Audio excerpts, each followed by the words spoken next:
ये बात आज से 3 साल पहले की है। वेदांत को एक ऐसा प्रोजेक्ट मिला था जो उसका पूरा करियर बना सकता था। इस वजह से वो कई हफ्तों से ऑफिस में देर रात तक काम करता आ रहा था। अगर वेदांत ऑफिस से टाइम से निकलता तो वो घर वापस जाने के लिए मेट्रो पकड़ लेता, वरना उसे कैब लेनी पड़ती थी। उस दिन वेदांत की बदकिस्मती थी कि उस सर्द नवंबर रात को वो टाइम से निकला और नोएडा की तरफ जाती हुई आखिरी मेट्रो में चढ़ गया। जब वो स्टेशन पहुंचा तो ट्रेन के दरवाजे बंद हो रहे थे। मेट्रो की अनाउंसमेंट स्टेशन के स्पीकर्स पर बजी और वो ट्रेन की तरफ तेजी से दौड़ा। इतनी ज्यादा ठंड थी कि उसकी सांस भाप के रूप में उसके मुंह से निकल रही थी। हांफते हुए वो सबसे पास वाले डब्बे में आ गया। मेट्रो के दरवाजे उसके ठीक पीछे बंद हुए और वो हड़बड़ाकर सामने वाली सीट पर जाकर बैठ गया। वेदांत की सांस अब भी फूल रही थी कि मेट्रो एक हल्के झटके से चल पड़ी। मेट्रो ने धीरे धीरे रफ्तार पकड़ी और वेदांत ने नोटिस किया कि वहां सिर्फ वही था। पूरी ट्रेन में उसके अलावा और कोई पैसेंजर नहीं था। वेदांत ये देखकर थोड़ा घबरा गया। पता नहीं क्यों, पर वेदांत की दिल की धड़कनें उस खाली ट्रेन को देखकर तेज होने लगी थीं। मेट्रो की एक और अनाउंसमेंट आई। अगला स्टेशन आ चुका था। ट्रेन के दरवाजे खुले और एक ठंडी हवा का झोंका डब्बे में घुसाया। वेदांत कपकपा उठा। ठंड की वजह से नहीं, बल्कि जो वेदांत ने बाहर देखा उसकी वजह से। पूरा स्टेशन खाली था, एक आदमी के सिवाय। वो सामने एक लोहे की बेंच पर बैठा हुआ था। वो अधेड़ उम्र का था और उसने जीन्स और एक जैकेट पहनी हुई थी। उसकी पीठ इतनी सीधी थी कि ऐसा लग रहा था कि उसकी रीढ़ की हड्डी की जगह कोई लोहे का सरिया हो।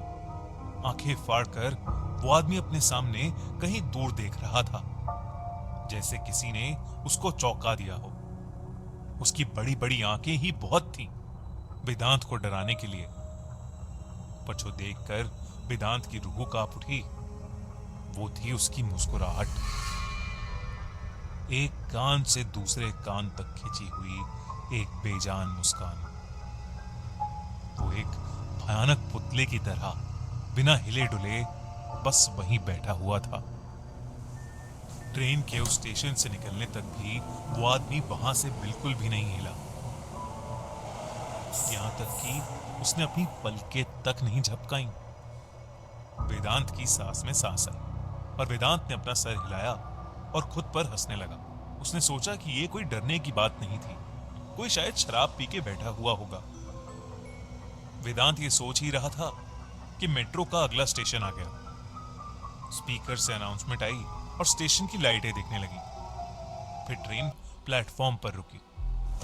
दरवाजे खुले और इस बार तो वेदांत के होश उड़ गए। वो बूढ़ा आदमी वेदांत के ठीक सामने फिर से उसी बेंच पर बैठा हुआ था। वही मुस्कान, वही बड़ी बड़ी आंखें लिए। ऐसा कैसे हो सकता था? वो अगले स्टेशन पर इतनी जल्दी कैसे पहुंच सकता था? स्पीकर से फिर एक अनाउंसमेंट हुई, पर वेदांत का उस पर कोई ध्यान नहीं था, क्योंकि उसी वक्त उस आदमी की आंखें हिली और वेदांत की आंखों से मिली। वेदांत का दिल उसकी छाती पर हथौड़े की तरह बजने लगा। ट्रेन के दरवाजे बंद होते होते लगभग एक अरसा बीत गया। जैसे ही दरवाजे बंद हुए, वेदांत इंजन की तरफ जाने लगा। उसने सोचा कि अगर ट्रेन में कोई और पैसेंजर नहीं है तो कम से कम वो ड्राइवर के पास तो पहुंच ही सकता था। पर उसकी किस्मत खराब थी। उसके वहां तक पहुंचने से पहले ही ट्रेन अपने अगले स्टेशन पर पहुंच गई थी। दरवाजे खुलने लगे। इस बार वो आदमी बेंच पर बैठा नहीं था, बल्कि बेंच के किनारे खड़ा हुआ था। वो अब भी वेदांत को घूर रहा था। एक बार फिर मेट्रो की अनाउंसमेंट आई और दरवाजे बंद होने लगे। इस बार वेदांत अगले स्टेशन से पहले ड्राइवर के कंपार्टमेंट तक पहुंच गया और लोहे की उस दीवार पर जोर से अपने हाथ मारने लगा। वेदांत यही उम्मीद कर रहा था कि काश ड्राइवर उसकी आवाज सुन ले, लेकिन सामने से कोई जवाब नहीं आया। इतने में फिर अगला स्टेशन आ गया। दरवाजे खुले। उस प्लेटफॉर्म की लाइटें धीमी थीं। पूरी दिल्ली कोहरे से ढकी हुई थी। इस बार वो आदमी वेदांत को कहीं नहीं दिखा, लेकिन फिर अचानक वो अंधेरे में रोशनी की तरफ आया और वेदांत की नजर उस पर गई। वेदांत अब काफी ज्यादा डर चुका था। उसे समझ नहीं आ रहा था कि उसके साथ ये क्या हो रहा है। वो बूढ़ा आदमी अभी भी अजीब तरीके से चलता हुआ वेदांत की तरफ ही आ रहा था। वो किसी नॉर्मल इंसान की तरह नहीं, बल्कि किसी कठपुतली की तरह ही चलता हुआ वेदांत के पास आ रहा था।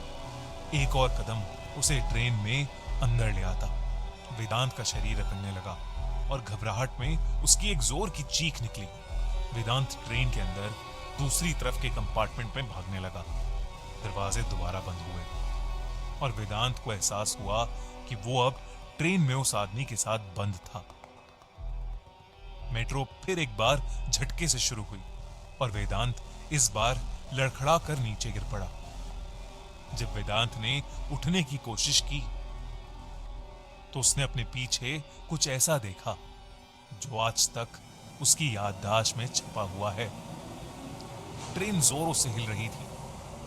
वो आदमी वेदांत की तरफ अजीबोगरीब तरीके से चलते हुए आ रहा था और जहां वेदांत गिरा था उस कंपार्टमेंट की सारी लाइट्स फ्लिकर कर रही थीं।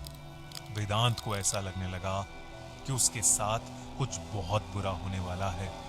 वो एक छोटे बच्चे की तरह फूट फूट कर रोना चाहता था, पर किसी तरह उसने हिम्मत जुटाई और उठ खड़े होकर दोबारा दौड़ना शुरू किया। वो ये सोच रहा था कि अगर वो ट्रेन के एंड तक पहुंचा तो फिर उसके आगे क्या? क्या वो डरावना आदमी उसे पकड़ लेगा और फिर क्या वो उसे मार डालेगा?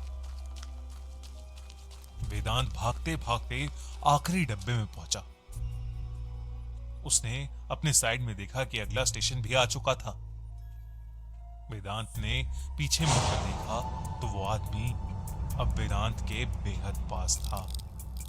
उस डब्बे की भी लाइट्स जल बुझ करना शुरू हो गईं।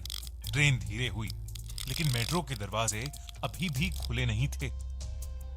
वो आदमी अब वेदांत के चेहरे के पास आ गया था। वेदांत ने ट्रेन के शीशे को पीटना शुरू कर दिया। उस आदमी ने वेदांत का चेहरा पकड़ लिया और एक बार फिर से वो भयानक मुस्कान उसके चेहरे पर वापस आ गई। ये सब अपने साथ होता देख वेदांत सुन्न पड़ गया। लेकिन तभी ट्रेन के दरवाजे खुलने शुरू हो गए। थोड़ी सी जगह मिलते ही वेदांत ने अपने आप को बाहर खींचा और सीढ़ियों की तरफ भागने लगा। उसने मुड़कर अपने पीछे भी नहीं देखा, बस भागता रहा। झाड़ू लगा रहे मेट्रो के एक कर्मचारी और 2 पुलिस वालों के लिए भी नहीं रुका। तभी रुका जब बाहर धुंध से लिपटी हुई सड़क पर आ पहुंचा। जब उसके फेफड़ों में सांस आई तो वेदांत ने आखिरी बार ऊपर मेट्रो स्टेशन की तरफ देखा। वो मेट्रो ट्रेन वहीं खड़ी हुई थी और उसके आखिरी डब्बों की लाइटें अभी भी टिमटिमा रही थीं।